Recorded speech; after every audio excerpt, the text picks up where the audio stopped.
Welcome to episode 203 of FBI Retired Case File Review with Jerry Williams. I'm a retired agent on a mission to show the public who the FBI is and what the FBI does through my books, my blog, and my podcast case reviews with former colleagues. Today, we get to speak to retired agent Jim Casey, who served in the FBI for nearly 25 years.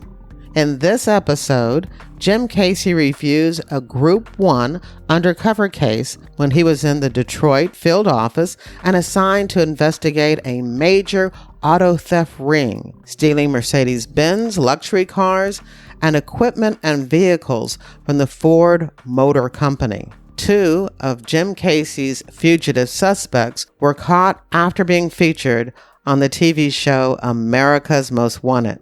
Later in his career, Jim served in the Indianapolis and Cincinnati field offices, as well as doing 2 tours at FBI headquarters. Most of his assignments were in counterterrorism and national security matters.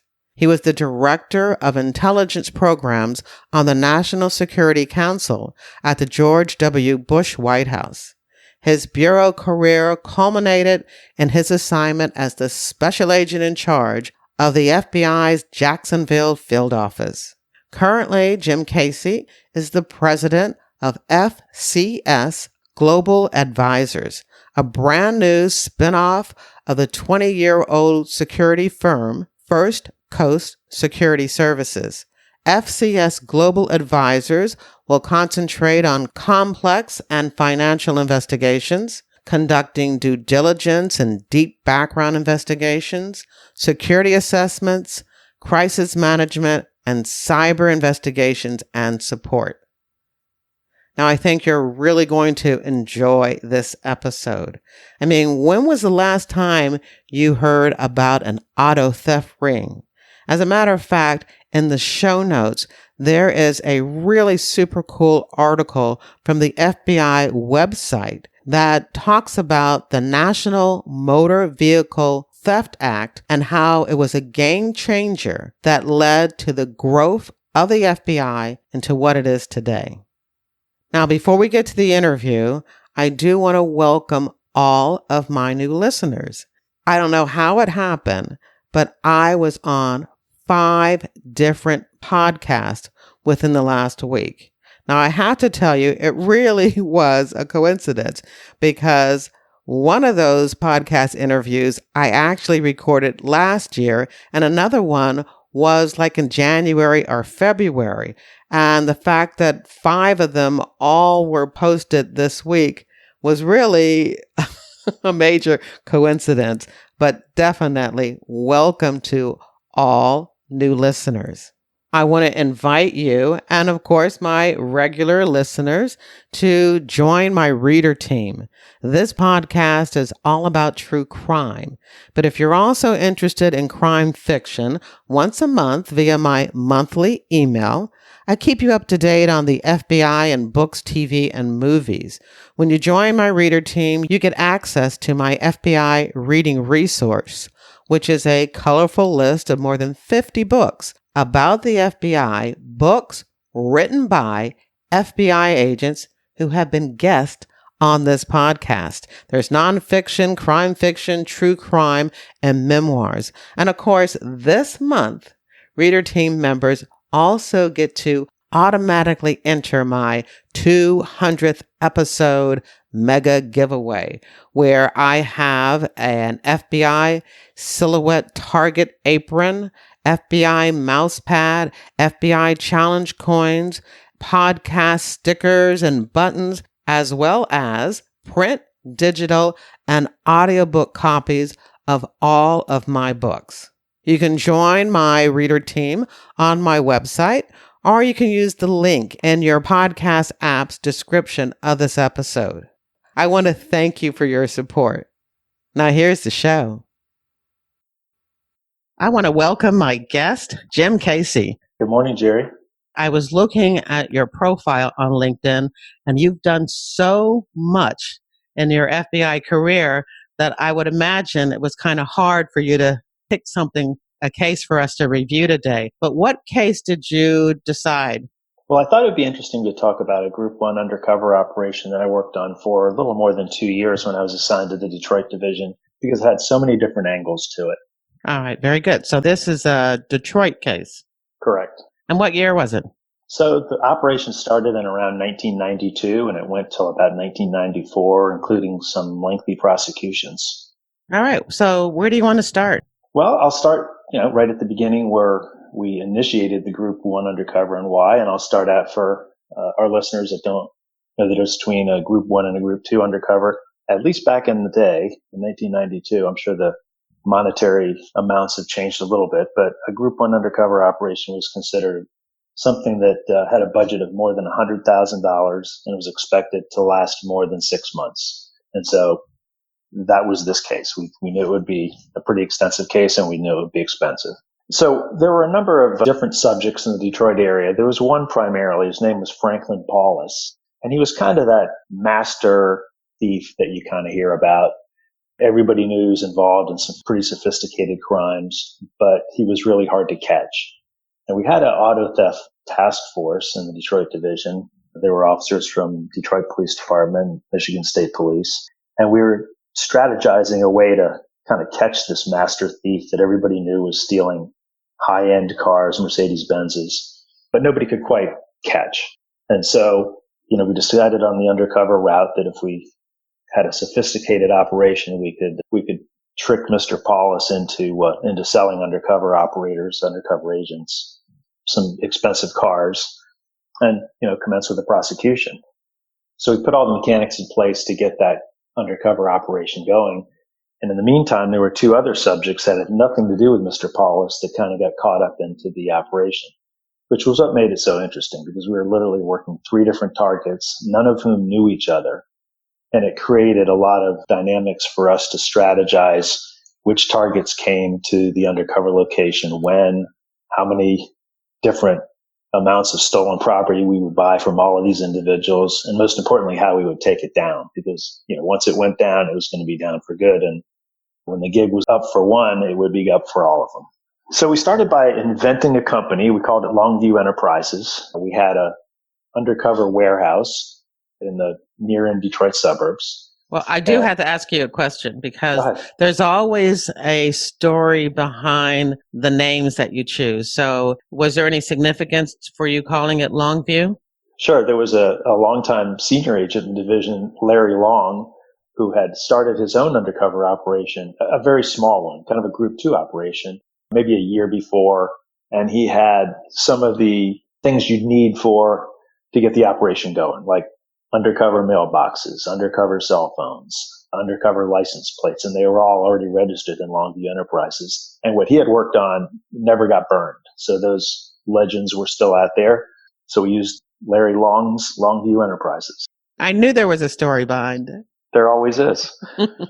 So we set up Longview Enterprises, and this was right toward the end of Gulf War I, right? So everybody remembers, or many people remember, when U.S. forces went in and kicked Saddam Hussein out of Kuwait. And remember, there was a famous road. I don't know, they called it the Road to Kuwait. U.S. forces had gone through there very quickly and strafed up that road, and there were cars that littered the side of the street that had been destroyed by airplanes. And we theorized that a good legend for the undercover operation was that we would be providing stolen vehicles to rich Kuwaitis who didn't care where they came from, and that they would never be recovered again because they would be over in Kuwait and not registered. That was sort of the backstop for the operation. And so we got all that in place and started working with informants. Good undercover cases always need informants. And really, before we got to zero in on the real target, Franklin Paulus, another target emerged named Tom Hefner. Now, Tom was a guy who worked at a used car lot, a Ford dealer. He was a mechanic in Salt Lake City. He had a friend of his named Robin, and Robin was arrested by the state police in Michigan, somewhere up north, maybe near the Traverse City area. And the first thing Robin did was give up his friend Tom Hefner and said, if you go easy on me, I know a guy who's been stealing cars and trucks and SUVs and snowmobiles all over the country for years and years. And so we were introduced to Tom Hefner by Robin. And sure enough, the UCA, our undercover agent who was put in touch with Tom Hefner, they kind of hit it off over the phone. And the undercover agent said, well, I was just planning a trip out west. Maybe I could stop in Salt Lake City. And so he did. We all went out there. The undercover met with Tom Hefner, and, they were kind of a match. The undercover agent was really good. He had the gift of gab, and he really poured it on thick with Tom, and they hit it off. And Tom Hefner decided to start, sending stolen equipment our way, all the way from Salt Lake City to Detroit. And he did. And so these snowmobiles, boats, pickup trucks, Ford Broncos, these things started arriving by trailer. Tom had a younger associate who would load these things onto kind of a rollback trailer and start delivering them to us. In fact, we had to kind of slow it down because, we had this primary target, Frank Paulus, that we really wanted to bring into the operation.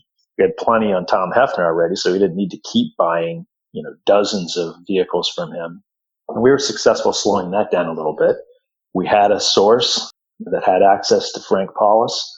The source was interesting because the source had a friend who was the primary mechanic for Frank Paulus. And what I mean by that is Paulus was such a good thief that he could steal Mercedes-Benzes using a key. He would go to a Mercedes dealer, have false ID that showed he was the owner of the car, and tell the Mercedes dealer that he had lost his key. And at the time, the only way you could have a key replaced to a Mercedes-Benz was from the factory. And the factory would send the key to the dealership. It would be FedExed. It would take a couple of days, and then you could pick it up. And Paulus would literally have an associate or himself sometimes go to these dealerships and pick up keys to a Mercedes-Benz he wanted to steal. And the Benz were owned by private persons? Yeah, doctors, anybody who just happened to have a Mercedes-Benz. He would literally see the car in the street, decide he wanted to steal it. He would look at the VIN number. He'd go to a dealership, sometimes out of state. If he saw it in Michigan, which is where many of these cars came from, one of his associates was in Pennsylvania.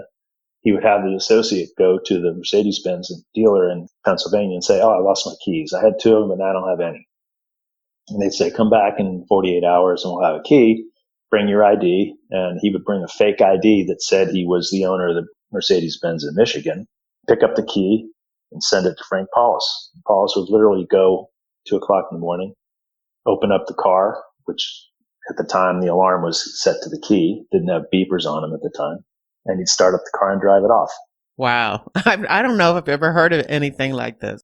Well, initially when we started this investigation and we knew that these cars, when we recovered the cars, before we had a full grasp of Frank's scheme, we thought these owners were giving up the cars for insurance payments, because that was a big scheme too. And people would sell $25,000 or $35,000 Mercedes for $10,000 and then just report it to their insurance company as stolen. So what we were doing was initially accusing some of these victims of having given up their cars because we didn't realize that Paulus had the ability to just get a key and drive that thing away. Could you explain what normally a stolen car would look like? Would there be some evidence of tampering or broken glass? What was missing that would make you think, oh, this guy must have just given away his key and given up the car? Well, because at the time, when you put the key into the door to unlock the door, that would unlock or turn off the alarm on Mercedes-Benzes at the time. And so these cars were just disappearing in the middle of the night and not have the alarm go off, not have a broken window.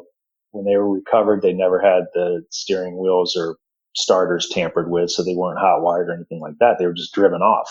And that led us to conclude incorrectly at first that some of the victims had given up these cars. How many of these were actually recovered? Because I would imagine the reason that it became a big deal enough for you to start an undercover operation is because these cars were being stolen and not recovered. Correct. So go back to where I said that we had a source who had a mechanic as a friend. So when Paulus would steal these cars and drive them to his garage, he would then renumber the car and get almost perfect paperwork and titles and registrations for the car. And it was pretty cagey the way he did it. And I'll get back to the mechanic in a minute. He would literally take out the VIN plate, that little plate that was on the windshield. Almost every car today still has a VIN plate that you can see near the driver's side window. He would pull that VIN plate out, and he had a whole stash of stolen VIN plates. They were blank, and somehow he acquired them from a factory in Germany. He never figured out how. And he had a tool and die set, stamps. He could restamp that VIN plate with a new VIN number on it. So he would do that. And often when he took a car, he would make sure that the car had numbers in there, numerals that were easy to change. For example, it was easy to make a 7 look like a 4, make a 3 look like an 8. And so that's what he'd do. He'd pull out the VIN plate, he'd restamp it with a number. Instead of having a 7, he'd make it a 4 or make a 3 and 8. And the reason that was important was because all these cars still do have these confidential VIN numbers, for example, on the transmission, on the engine, inside the car. He wouldn't do them all, but for example, on the engine, he definitely would go and he'd hit that VIN number that was stamped on the engine with a die. So having renumbered the car with a completely fictitious VIN number, and this wouldn't work today. But at the time, the Department of Motor Vehicle computers were not as sophisticated as they are today, and they didn't talk to each other state to state. So having a completely different VIN number, what Paulus would then do was he would, with the assistance of a printer, he'd have a completely fake manufacturer's certificate of origin, which is the initial document that comes with a vehicle. He'd have a completely fake manufacturer's certificate of origin created with that new VIN number on it, the false VIN number. He'd then have an associate, oftentimes the same one that helped him steal the key, go into a DMV in another state. I remember he used Virginia a lot. So this individual would walk into the DMV in Virginia and say, I'm a soldier. I just came back from Germany. I bought this car in Germany. I drove it for a year and a half or so. Here's the manufacturer's certificate of origin. I need a Virginia title. And he would get a Virginia title. And the title would be legit. The only thing that wasn't legit was the VIN number on there and the name of the owner, who wasn't really the owner. So the individual that did this, he never even saw the car. Paulus had the car. The individual in Virginia or Pennsylvania or wherever he pulled this scheme off just acquired the title for him. That individual turned around and sold the car on paper to an individual that Frank Paulus had identified. So Frank would say to one of his dubious friends or associates or friends of friends, hey, I can get you a $10,000 Mercedes-Benz. It costs $35,000 on the used car market. It's only a year old, but to you, $10,000. And here's the only caveat. You can never take this vehicle to a Mercedes-Benz dealer, because while many of the states couldn't recognize a false Mercedes-Benz or any other VIN, the Mercedes dealers could. If they ran a fake VIN, they'd know it. It didn't come back to a real Mercedes-Benz. So Frank had identified a friend of his who had a mechanic as a friend, and that mechanic was the only one that would work on these Mercedes-Benzes. In fact, he would fly all around the country to work on these stolen Mercedes-Benzes. And that became sort of his Achilles heel, Frank's Achilles heel.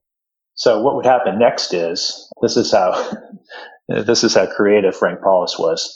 He would let people drive these cars. He'd sell it to them for $10,000. Maybe the individual lived in Florida. Maybe the mechanic had to fly down from Michigan to Florida to fix the car once or twice. Frank decided he wanted that car back. He would call the friend and say, hey, look, you only paid $10,000 for the car. It's still valued at $30,000. Why don't you give me that car back, report it stolen, you'll get $30,000 from your insurance company. I'll give you your $10,000 back. Sometimes people went along with it. Sometimes they didn't. If they didn't, Frank would just go steal the car anyway because he had a key. And why would he want it back? To redo the scheme. He'd hit it again with a new VIN number, a new title, and turn around and sell it to somebody else. How many of these was he getting, say, in a month's time? Well, we don't really know. All we really know is how many we were able to buy from him, because I think at the very beginning of the operation, we were able to recover one of those Mercedes-Benzes, and that's how we kind of unraveled what the scheme was. And so what we did was use a series of informants to start buying these cars ourselves. We convinced Frank Paulus through the operation that, we had the ability to buy a number of these vehicles, and then get rid of them for good. They would go to Kuwait and never be seen again. And I think we ended up over a period of time buying something like 7 of those Mercedes Benzes from him. This seems like a kind of scheme that is necessary for a federal agency like the FBI to investigate because of the fact that these cars are being, driven and taken out of Michigan. Was that part of why the Detroit police and the Michigan State Police were working with you on this? Yeah, absolutely. I mean, it clearly was back then an interstate crime, right? Interstate transportation of stolen motor vehicles. I don't know how many of those the FBI works anymore. I'm guessing not a lot. But I think it really took this sophisticated of an operation with the kind of money we spent on this thing too. And I think we probably spent between the off-site we had set up, the business, the money we spent on these cars. I mean, I spent over $500,000 to wrap up these 3 bad guys, in addition to Frank Paulus, the other 2 individuals. Well, I know we still have, much more to go on this case, but you said something there that was very interesting, and that was that you're not sure if the FBI still works a lot of these cases. I am sure that there are people who are still stealing luxury cars. So if there's that possibility that the FBI just doesn't have the manpower or resources now to devote to this type of investigation, who would take over? I don't really know. My sense is that technology has made it harder to do this. Although to your point, people are going to steal cars. I think that this type of an operation that Paulus was running would be a lot harder to do today with the way states capture VIN numbers, the way vehicles, have GPS in them. And I think it's just a lot harder to steal cars for a long-term way of making money like they were doing then. I mean, I think my sense is today cars get stolen a lot for a quick way to get from here to there. And I would imagine, too, that as far as shipping them overseas, that Homeland Security and, customs and all of that is much, much tighter now, too. Believe me, we had a lot of talking to do to convince these bad guys that we had the ability to ship them out in containers. And in fact, we had set up a whole, a bogus system and had some customs officials help us, like from the Port of Baltimore, to go along with the scheme. And we never really did ship them out, but we had done enough BSing with these guys to convince them that that's how we did it. Could you tell us a little bit more about the undercover agent you used and how important that was to the investigation? Sure. So we decided because, it was going to be a fairly long-term and sophisticated operation, we wanted to have more than one agent as part of the scheme. It also would go along with we had a fairly big offsite. And so we wanted to, for safety reasons, have more than one agent involved too. So the primary undercover was a fairly senior agent. He probably had 13, 14 years in the Bureau at the time. And it was interesting because he was just ready to be an undercover at that time. We almost found him before we came up with the operation itself. Oftentimes you have the operation and you have to go find the right undercover. In this case, we kind of had the right undercover and the operation came along afterwards. So the 2 of them worked well against each other. One had the primary relationship with one of the bad guys, Tom Hefner. The other undercover had the primary relationship with a third individual we haven't talked about yet, John Goodloe. And then they both kind of had a relationship with Frank Paulus as partners working in crime together. So there was a third individual who was a primary bad guy in this operation. I had mentioned Tom Hefner, and I also mentioned Franklin Carl Paulus. There was another individual named John Goodloe, and he was an individual who worked at the Wayne Assembly Plant in Michigan. It was a Ford plant that primarily built Ford trucks and SUVs. And again, introduced to him through a source. Initially, Goodloe sold one of the undercover agents some farm equipment, and nothing really expensive, tractors, things like that. And it was just sort of a getting to know the undercover officer. During one such visit to our offsite, we had acquired so many vehicles through these 3 bad guys that we ended up with 2 offsites. We had the primary, it was kind of a garage, good sized garage with an office attached to it, the outskirts of Detroit. And then we had to acquire another warehouse to put all the vehicles that we were buying from these guys so that when they came and visited the offsite facility, they would see that, for example, a number of vehicles that were there last week are already gone. And of course, we told them they were on their way to Kuwait. Well, they were just down the street in another warehouse, awaiting this operation to be wrapped up.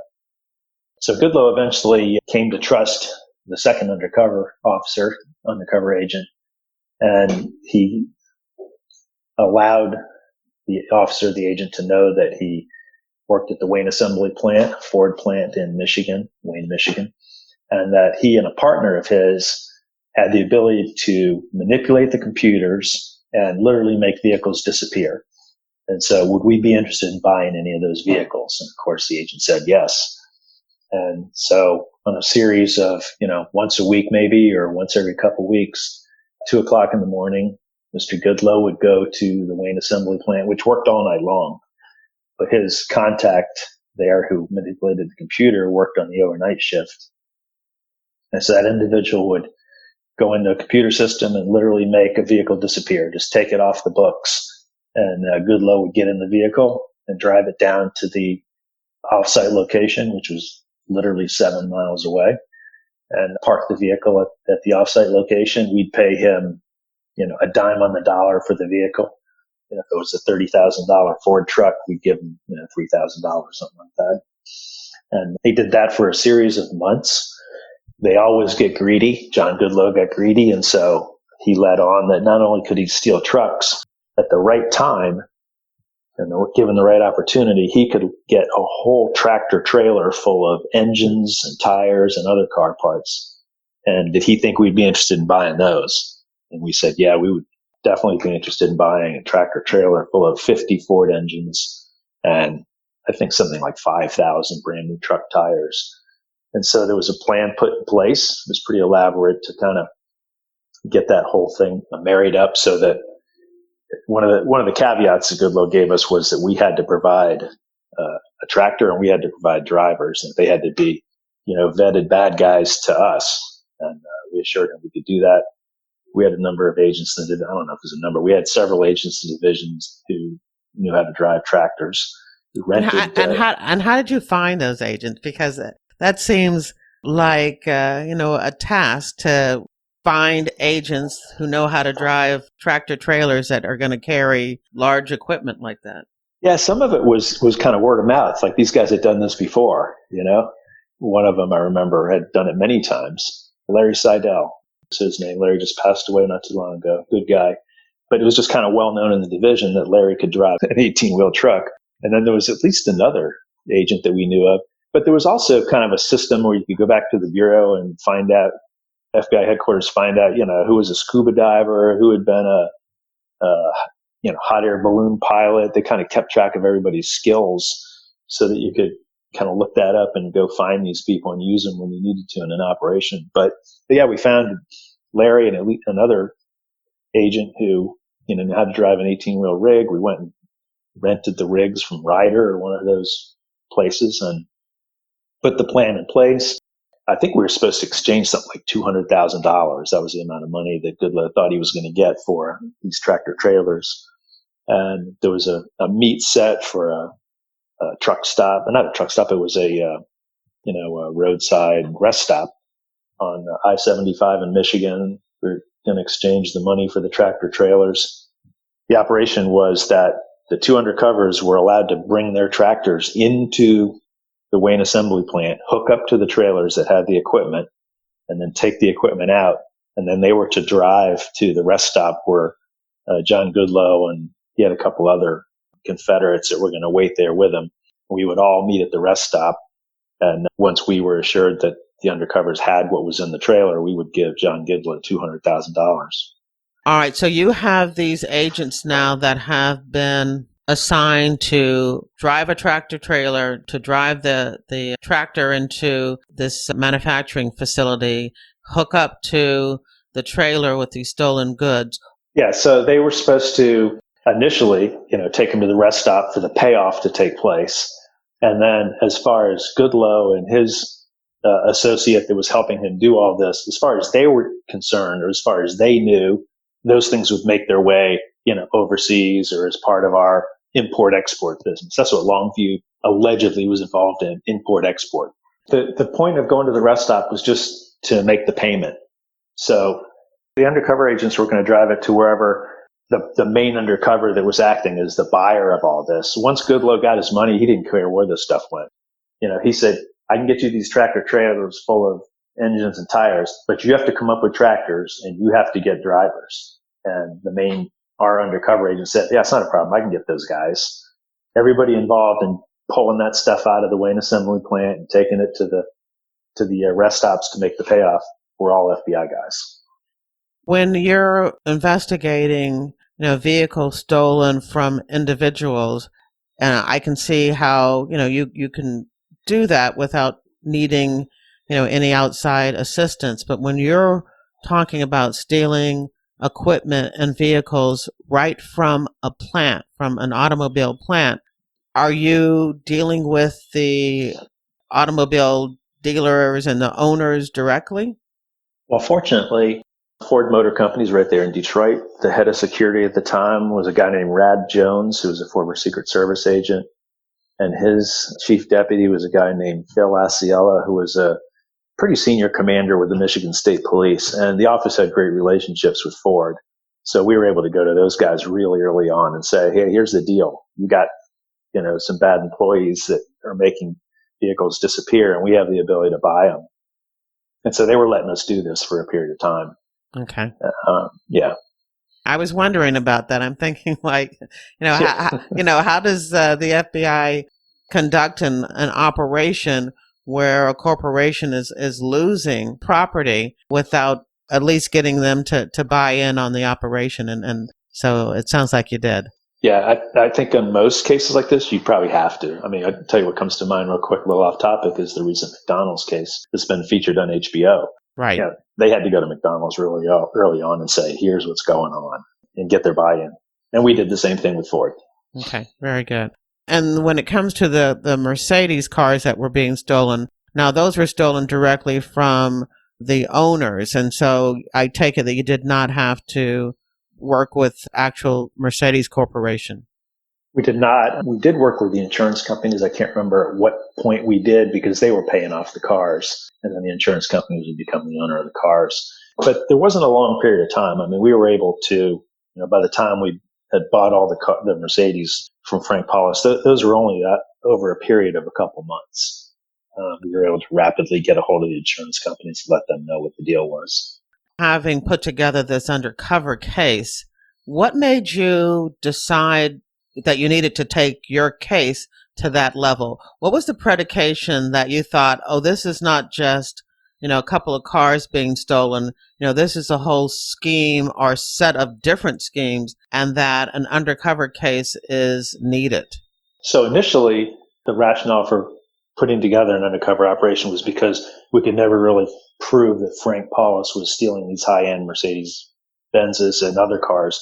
We'd heard the rumors, we'd recovered cars, but you could never tie them back to him. So we thought the only way to really have a real airtight case was to buy one of these cars from him ourselves. We'd heard all the stories about how he did it, about, the fake titles, the fake VIN plates, the keys that had been made and all of that. But just recovering the car, we could never tie it back to him. So we thought that, almost a hand-to-hand buy would do that. And so once we started putting the project together, then these other ancillary players that we had never really planned to bring into the operation, they kind of fell into place. So, as we're building the operation, it's perfect for these other two bad guys and their confederates, none of whom know each other. It was a perfect way to work them as well. We were really lucky. There was a lot of luck involved in this, like there always is in good cases, right? The last really interesting part is, where these guys all disappear. Or not all of them, but at least John Goodloe and Frank Paulus. John Goodloe, at the arrest site, we had set up on the rest stop on I-75, and there were a lot of people there. He had some, like I said, some Confederates there. We had, kind of a surveillance team. It was really dark that night. This was like 2 o'clock in the morning, 3 o'clock in the morning, super dark.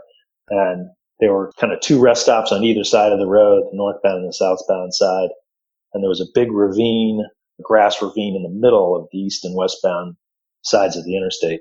So as the arrest teams were moving in to take down everybody, And the scenario was, we weren't going to let on that the undercover truck drivers were really FBI agents. We were just going to arrest everybody and sort it out later, let them think that everybody got arrested, not know how it was that we were on to them. So in the scramble for the arrest team to move in and arrest everybody, the only person that escaped was John Goodloe. He managed to run across the interstate, which was pretty dangerous even at 2:00 in the morning, get down into that ravine, go back across the other side of the interstate, and then get into the woods and literally disappear.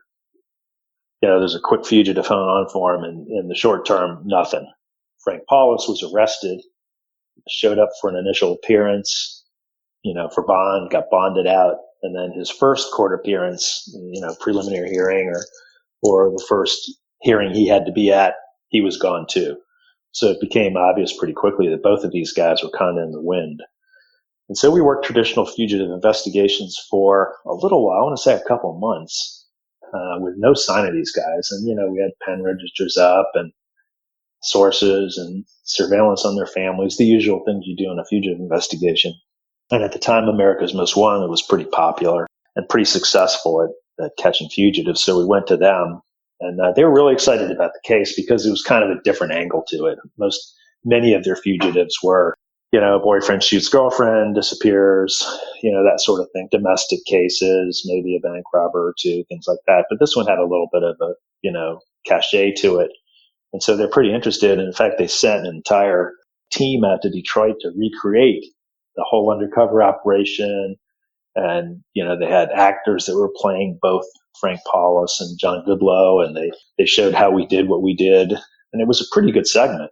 Couple months really to kind of get that whole thing going. And then by the time it was all produced and aired, the procedure was, somebody, in this case it was me because it was my case, went to DC where they, live screened or live showed America's Most Wanted. And then if you remember, people would call in and give tips. And that night, right there at the tip desk, and there were really no viable tips that came in right then. So it appeared initially like it's kind of a dud that America's Most Wanted didn't work. Well, shortly thereafter, I'd say probably within a month, maybe a month or two, we got a call from a jeweler in Michigan. And I had previously interviewed the jeweler because if you remember, I said Frank Paulus had the ability to take these VIN plates, these blank VIN plates he had from a factory in Germany, and had the stamp so that the fake VIN now matched what he wanted the car to say it was. When I looked at his telephone tolls, I noted that he had been in contact with the jeweler. So I went and interviewed the jeweler to see if that jeweler had helped him stamp those VIN plates. And the jeweler said, no, that's not what he did. He comes in here occasionally and brings me war memorabilia and asks me to engrave it, like a war medal or, a Luftwaffe pilot's beer stein or something like that. And I asked him, well, why would he want you to do that? And he says, well, I don't really know. I mean, it's kind of none of my business why he does what he does. But I'm guessing that if he, puts somebody's famous name on this beer stein, it makes it more valuable. And in fact, that's exactly what Paulus was doing. It was kind of another scam of his. And so, months after I'd interviewed this guy, he called me at my desk one day and he said, hey, you're still looking for Frank Paulus? And I said, yeah, I am. So he's coming in here tomorrow to pick up a piece of war memorabilia that he brought me a couple weeks ago and asked me to engrave for him. I said, why didn't you call me a couple weeks ago? And he said, well, I just wanted to make sure that I got the work, that before I called and got him arrested. So if you come by here tomorrow at 11 o'clock when he comes to pick this up, please make sure he pays me first. And I said, okay, we'll see what we can do for you. Now, did this guy see him on America's Most Wanted also? He did. Yeah. He did see him on there. Yeah. Which was part of the reason that I was a little miffed that he waited until, 2 weeks later to call because he knew the guy was wanted, but like I said, he wanted the work. So we were just happy that he called. So yeah, sure enough, we were there at 11 o'clock and I don't think we let him go pick up the beer stein. I think as soon as he got out of his car, we arrested him right on the spot. Yeah. The poor jeweler didn't get his payday. Sorry. And interesting enough, the next day, Frank obviously was in jail with no bond, being a fugitive for many, many months and having not shown up for court before, skipped out on bond and all of that. And some of this you can't even make up. He was in a car that had been stolen and retagged. He had his brother's driver's license. He had a fake passport. He had $10,000 in cash. He had 2 full suitcases and a list on his front seat. And it was one of those lists that's pre-printed that says things to do, that kind of thing. I mean, this is almost like a novella, right? The thing that says, I can't wait to hear what things to do, what was on his list. Get tickets. I'm not that bright of a guy, but I'm thinking there's no way this guy is going home or not going back to Europe, which is where we found out he had been. So we bring him to jail. He has a hearing again the next day. It's a bond hearing to see if he should get bond. Of course, the government's saying no, and going through this list of things that he had on his person that are, highly indicative of a person who's getting ready to escape again. And Frank Paulus's defense attorney lets him testify. And the judge says, I don't understand. I mean, all these things, you're trying to convince me you were not going to escape. This list that says get tickets. What were you going to get tickets for? And Frank Paulus looks at the judge and says, the Yo-Yo Ma concert at the University of Michigan tomorrow. And the judge says, oh, you like Yo-Yo Ma too? And I thought, oh no, he's going to let him go. I mean, this guy's convinced the judge that he wasn't going to flee again. Well, the judge got over it and didn't let him go. Okay. And kept him in jail until he initially pled guilty. But yeah, that was how Frank's demise happened. And then John Goodloe, again, as a direct result of America's Most Wanted, although it took a couple weeks, pizza delivery guy from Pizza Hut went knocking on a door in Seattle to deliver a pizza. I think it was a sister or a cousin of his opened the door, and John Goodloe was in the house. The pizza delivery guy recognized John Goodloe from seeing him on America's Most Wanted, went back to Pizza Hut and called the FBI and said, I think, one of the fugitives you're looking for is at this house. And sure enough, they scrambled over there, got him, and that was him. So John Goodloe was under arrest too. That show was so successful in so many ways that I can't understand, with the big emphasis on true crime TV and true crime podcast, and everybody's into them, why that show hasn't come back on the air. Because first of all, it was entertaining. And second of all, it was very successful, for law enforcement to have a partner that was able to, bring these fugitives to the public and have the public help in these investigations. I mean, people would love that show now. It's amazing it's not back on. I'm mystified too. And they shared with me when they were doing it, most of the episodes they do, it's dirt cheap. I mean, the police give them everything they need to do the show. Very few times did they have to do actors. They did. I mean, occasionally they did it for this segment too, but it didn't cost them a lot of money. I would imagine, though, that say you're in Seattle, you're in the Seattle FBI office, and you do get a call from a pizza delivery guy saying that I just saw this fugitive wanted out of Michigan, in a house that I delivered pizza.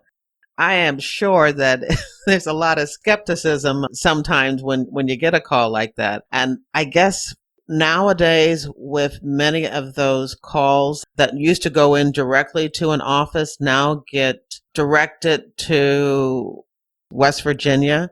Yeah, call center. Yeah, to the call center. I wonder if it would be as successful. I don't know. I mean, you'd think that they'd hope they'd have the ability to run some stuff real quickly. And I really don't remember how it is. The individual that made the call in, remembered which show it was, or just said, it was a guy that stole cars in Michigan, and then they were able to kind of run indices or something real quick and see who it was. Well, I'm sure they wished that America's Most Wanted wasn't running back then. Correct. When they came through. So once they're both in custody, then I guess the next step is, the prosecution. Is this something that you actually had to go to trial, or were these guys smart enough with everything against them to do a plea deal? So one of them, the very first individual we talked about, Tom Hefner, the guy from Salt Lake City, he was dumb enough to go to trial. I didn't kind of go into detail about his demise. We had bought quite enough stolen trucks, ski boats, all kinds of things from him that we didn't really need to buy more. And fortunately for us, during one of his visits to Michigan, because he actually brought some of the stuff himself, during one of his visits, he mentioned, oh yeah, I've done other criminal things too for money. I once burned down a plant in Montana one time, and the owner paid me $10,000 because he needed the plant destroyed so he could collect insurance. The plant wasn't making money anymore. And so the undercover agents bid on that. They thought, well, this is a way to, one, string them along, because we didn't want to take down the whole operation yet. But two, if this guy was really involved in arsons for profit, for insurance or whatever, something else we could get him on. So sure enough, that plan, kind of took a couple of months to come to fruition. Tom Hefner came to Michigan with another associate of his, went out and started procuring things to burn down a warehouse that we had, shown him we wanted notionally destroyed for the insurance payoff. So that was yet another scenario where Hefner, his associate, a couple other undercover agents that were with the main undercovers, all of them were arrested. All of them brought down to FBI Detroit. Of course, only the real bad guys went to jail, let the other two undercover agents go. And then Tom Hefner was able to make bond and go back to Salt Lake City. But, down the road, probably 2 years later, he decided to go to trial on the whole thing. And it was a fairly lengthy trial, maybe a week and a half, something like that. Very rapid decision, found guilty on all counts. And I want to say he got 5 to 10 years in prison. Okay. Goodloe, one of his confederates was his brother. He had a younger brother who was, I want to say, a little bit slow, not as smart as John, but John wasn't that smart. Obviously, he's a criminal. But the brother was just kind of a go-along type of guy, but was involved in a lot of the stuff. He didn't work at the assembly plant. He was just kind of, John's brother.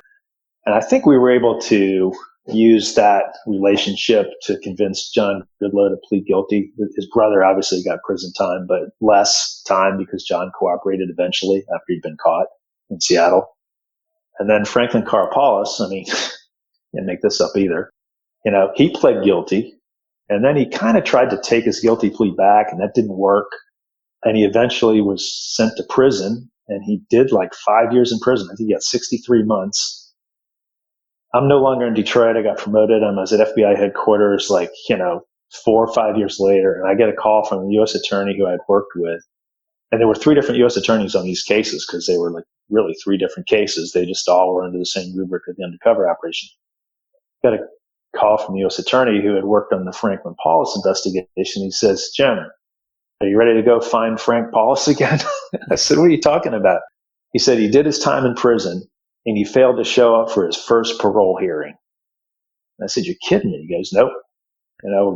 Going to go find him again." So I don't know. Here the guy just did prison time and then disappeared again. To be honest, I've Googled around a little bit. I don't know whatever happened. I know he sued a bunch of us at one point while he was in prison. He filed a civil lawsuit against me. He filed a civil lawsuit against some informants. He filed a civil lawsuit against the U.S. attorney, all of which went nowhere. And I didn't mention Frank Paulus was an attorney. He had a law degree. I don't think he ever had actually he did have his license, because as we were looking for him, I remember calling the Bar Association. I called the Florida Bar. Actually, I sent him a letter asking for information about Frank Paulus while he was a fugitive. And I got a call back from the Bar Association. And the lawyer who called me back, he was kind of snarky. He said, "Do you really expect me to give you information about a member of the bar, an officer of the court?" And I went on to explain why I had asked for, information about Frank Paulus. And he said, "Well, send me some." So I sent him a letter with the details. And he called me back and he went, "Okay, that a-hole." and he used the real word. He goes, "Why didn't you tell me that right away?" Okay. I was a little concerned that even after he learned, what he did and what he was involved in, that he would still be, snarky. So no, they were ready to give us whatever we needed. Okay. That's good. That's good to know. Once you have this warehouse full of stolen vehicles and Mercedes and trucks, what does the FBI do with that at the end? Initially, it's evidence, but what happens to those vehicles after the case is over and you no longer need them as evidence? So that's a really funny question in one regard. It goes back to your earlier comment about, what did Ford know about this? So one of the 2 security officers said, those Ford trucks are not going to be able to be sold at sticker, so we're going to have to deeply discount those. You should see if any FBI agents want to purchase those. I remember going back and talking to the squad supervisor who had previously been the primary legal aid officer in the division, PLA. And he laughed and said, there'll be no FBI agents buying these stolen vehicles. So they did get, returned to Ford, and Ford sold them as used, even though they only had 7 miles on them. And then we gave the Mercedes-Benzes and the boats and trucks we got from Tom Hefner all went back to the insurance companies who were the ultimate victims. That's a shame. I have a deal for you. Yeah, exactly. But typical FBI guys, right? Everybody's looking for a deal. Yeah, but as soon as you mentioned that, I was shaking my head. I'm thinking like, I don't think so. Yeah. Yeah. What's the term that's used? Conflict of interest. Exactly. Yeah, exactly. Absolutely.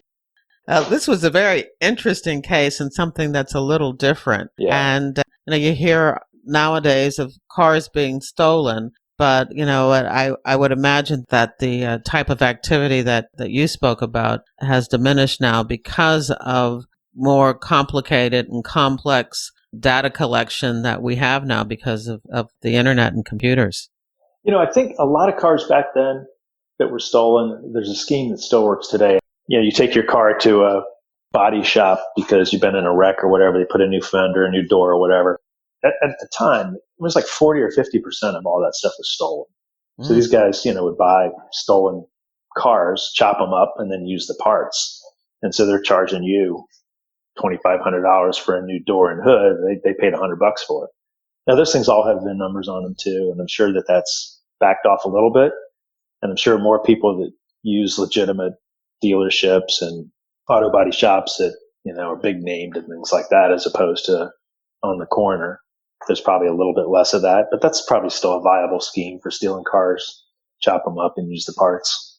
I know that you've worked a number of other investigations during your career, but what I'm really interested is why you even joined the FBI. So my standard question is, when did you join the FBI and why did you join the FBI? Okay, so 1987, I'd been a street police officer for about 4.5 years in Arlington, Virginia, right there near D.C. A lot of those departments, Fairfax, Alexandria, Prince William, we were all kind of training grounds for the federal agencies. A lot of us went to the federal agencies. I kind of always aspired to be an FBI agent. And any particular reason why? I can't really put my finger on it. I mean, I guess I always thought it was, the best. If I was going to be in law enforcement, I wanted to be, with the best and have the most complicated cases and, held the FBI in high regard. And that's where I wanted to be. After you graduated from Quantico, what was your first office? Detroit, a special one-time deal. If you raised your hand to go to a top 12 office back then, they promised to not send you to New York, LA, or San Francisco because of the cost of living, as opposed to sending you to small to medium, which was kind of the procedure. So I raised my hand, rolled the dice, was from the DC area, thought I might get Baltimore, maybe Philadelphia, someplace close, but went to Detroit. Turned out to be a fabulous assignment there. I was there almost 9 years. So when did you retire and what are you doing now?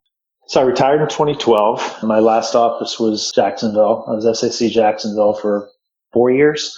Retired. I did a little bit of working for myself. I had kind of a boutique PI firm, and I was also doing the PGA security thing myself and a couple other FBI agents, 4 or 5 other FBI agents.